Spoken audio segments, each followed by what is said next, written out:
Razor, how's it going? I'm great. Good afternoon, gentlemen. How are you? We're doing very, very well. It turns out, Razor, both of us, myself and Arcand, no Mego today, myself and Arcand are both going to be in the building tonight for potential history. Does that change your outlook on how the Bruins are going to fare tonight? Well, it depends on where we're at with the bandwagon, because I did hear some whispers that you started to get nervous and question where the Bruins are at and et cetera, et cetera. If you're all in on the bandwagon still, yeah, I'm going tonight. I think it's a turning point tonight. You got your foam finger.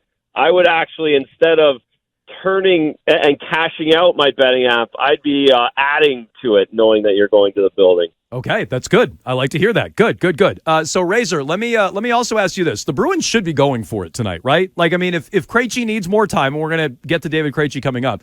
If he needs more time, fine, I get that. But largely, it should be all hands on deck for history tonight, right? No question. Yes, tonight and probably Monday or Thursday night as well. To be honest, it'll be mostly the roster on Thursday going to Montreal. But yes, this is it. Finish the season off at home. Get the points record. Keep padding the win stat.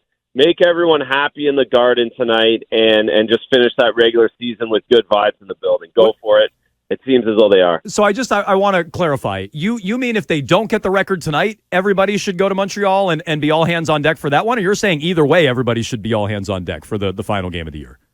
No, either way. The guys like Hall, with Hall back in the lineup, it is a little unfortunate Krejci can't play. I would have liked to have seen what the third line looks like. That will now not be the case because Bertuzzi's going to jump up to the second. But no, because they're not going to play until Monday or Tuesday, so they can play Thursday. They're still going to get 4 or 5 days off rest. I would expect a pretty full roster going to Montreal. It's not going to be like how it was the last couple of seasons where they jammed everything, the schedule in on the back end, and they basically had Providence go to Washington, for instance. It'll be mostly a full roster going to Montreal on Thursday as well. How important for the playoff series is it to finish the regular season strong, or is it even important, Razor? It's not important at this point. They've finished the season pretty strong regardless of what happens the next 2 games. But you want to get the points record. You're this close to history. And the math tells you that you get to this point where how can a team actually get more points and more wins than the Bruins? So if you pad a few more this week, it's really it turns into a record that might not ever be broken or could not ever be broken. So I think you go for it here but if they lose both games, they're still I can't imagine them not playing well in game 1.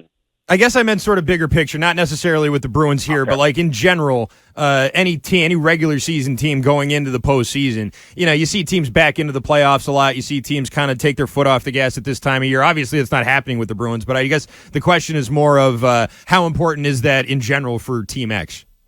Gotcha.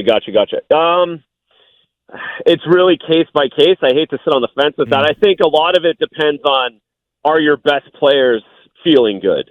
I think that's so important. I go all the way back to 2004 with my Boston Bruins, and Joe Thornton breaks his ribs 2 days before the regular season starts. And as a team, we felt great. We had a really good run at the last half of the season, but your best player doesn't feel good. That is going to affect you come playoff time. So I think it really is more individual with some players and some teams on how their best players are feeling about themselves going into the playoffs. Talking to Andrew Raycroft. He joins us every Tuesday here on Jones and Mego with Arcand at 3:30, so mark that down. We'll be doing that throughout the Stanley Cup playoffs as we imagine the Bruins will be going on a deep run here. Razor, the way our producer today, Ryan Garvin, put this is not me. I want to distance myself from this take. The way Ryan Garvin put it, just moments ago on the air before you came on, is now that Krejci's been out of the lineup for, what is it, Ryan, 5 straight games? This will be the 5th game. 5 and straight he is not expected, according to Jim Montgomery, to play in the last 2 this year. 5 straight games. He's been out. He'll miss 6, including the Montreal game. Do the Bruins officially, in Ryan Garvin's words, not mine, have a David Krejci problem, Razor? No, not yet. Not until we see what happens next week. I will trust the medical team and trust Jim Montgomery's words in saying that he will be ready next week, and we want to make him 100%. No need to make it worse or have something happen to him this week. I am okay with that. He went to Czechia for a year. He came back, got 60 points, did his thing this season. He can be playoff Krejci, as Boston Bruins fans know him, next week. But it is something a little bit more than a non-issue that I thought it was a week ago. It'll be something that we look for now next week as we enter the playoffs in the Stanley Cup, and how long is his durability.